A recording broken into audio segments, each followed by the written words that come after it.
अंतःकरणापासून वाचाल तर डोळ्यात पाणी नक्कीच येणार. शेवटपर्यंत नक्की पहा. एका भयान रात्री मंदिराच्या पायरीवर लाईटच्या उजेडामध्ये एक साधारण 15 वर्षांचा मुलगा अभ्यास करताना मी पाहिला. थंडीचे दिवस होते. तो कुडकुडत होता, पण वाचनात मात्र मग्न होता. आठवड्यातून 2दा त्या रस्त्याने मी जात असायचो. तो मुलगा दिवसा कधी दिसायचा नाही. त्याच्याबद्दल जाणून घ्यायचं होतं मला. एक दिवस रात्री उशिरा जेवण करून मी त्या रस्त्यानं गाडी घेऊन निघालो होतो. मनात आलं, तो मुलगा जर तिथे असेल तर त्याच्यासाठी काहीतरी पार्सल घेऊन जाऊ. रात्रीचे 12:30 वाजले असतील. मी त्या मंदिराकडे आलो तर तो मुलगा नेहमीप्रमाणे मंदिराच्या पायरीवरती अभ्यास करत बसलेला दिसला. मी गाडी थांबवली. त्याच्या जवळ गेलो. मला बघून तो गालातल्या गालात हसला. जणू माझी आणि त्याची जुनी ओळखच असावी. मी म्हणालो, बाळ, तू रोज इथे बसून का अभ्यास करतोस? सर, माझ्या घरात लाईट नाही. माझी आई आजारी असते. दिव्यात रॉकेल घालून अभ्यास करायला माझी ऐपत नाही. तू जेवलास का? नाही, तो मुलगा म्हणाला. मी तुझ्यासाठी खाऊचं पार्सल आणलं आहे. तो मुलगा हलकसं हसला आणि म्हणाला, मला माहित होतं. तो कोणत्याही रूपात येईल, पण मला भुकेलं ठेवणार नाही. मी जेव्हा जेव्हा भुकेलेला असतो, तो काही ना काहीतरी देतोच. कधी नवसाचे पेढे तर कधी फळ तो मला देऊन जातो.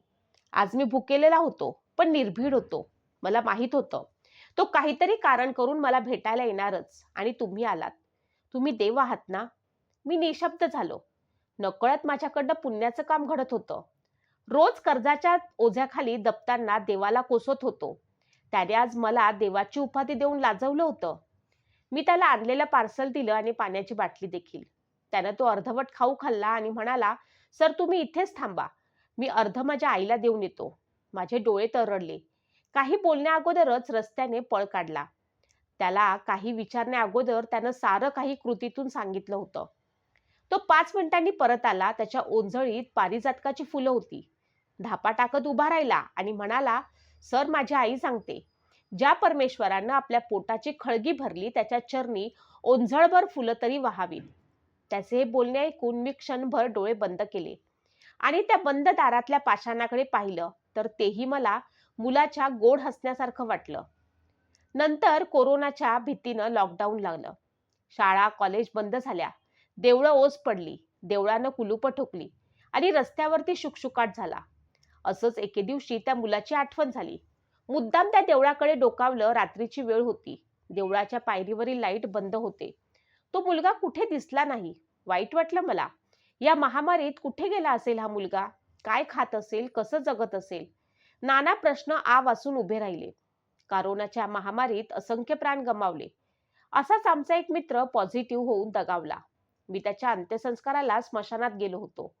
अंत्यसंस्कार झाले. सर्व आपल्या घरी निघाले. निघताना हातपाय धुवावे म्हणून शंकराच्या मंदिराच्या शेजारील नळावर गेलो.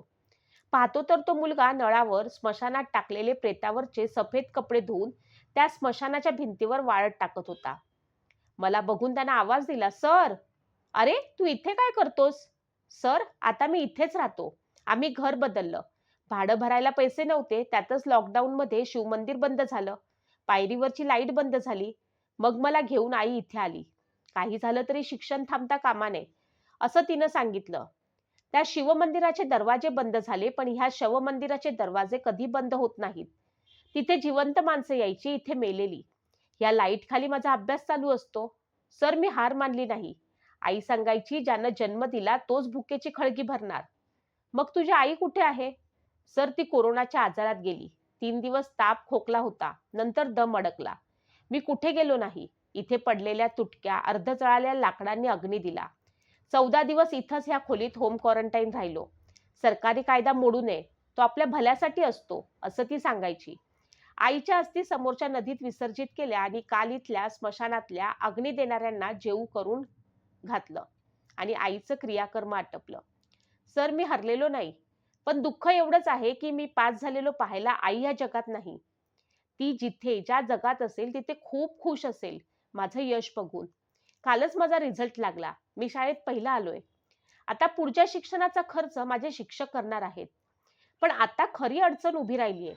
ऑनलाईन अभ्यास करायला माझ्याजवळ मोबाईल सुद्धा नाही. त्याचे हे बोलणे ऐकून मला वाईट वाटलं. माझा चेहरा पाहून तो म्हणाला, सर, तुम्ही वाईट वाटून घेऊ नका. तुम्हाला मी पास झाल्याचा आनंद नाही का? सर, तुम्ही कुठेच जाऊ नका, इथेच थांबा.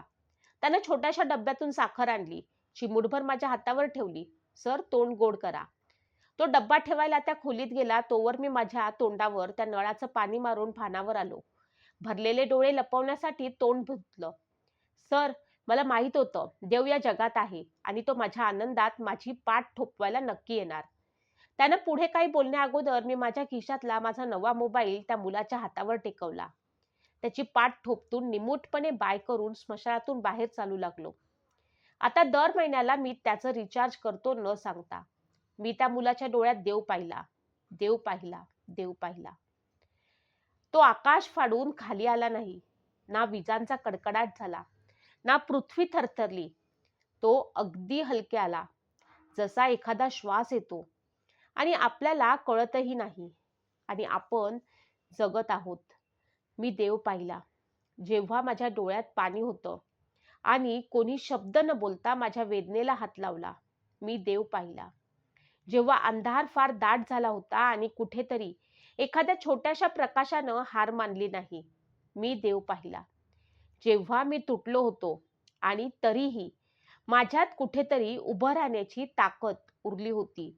तो चमत्कार नव्हता, तो आवाज नव्हता, तो आकार नव्हता, तो एक स्पर्श होता.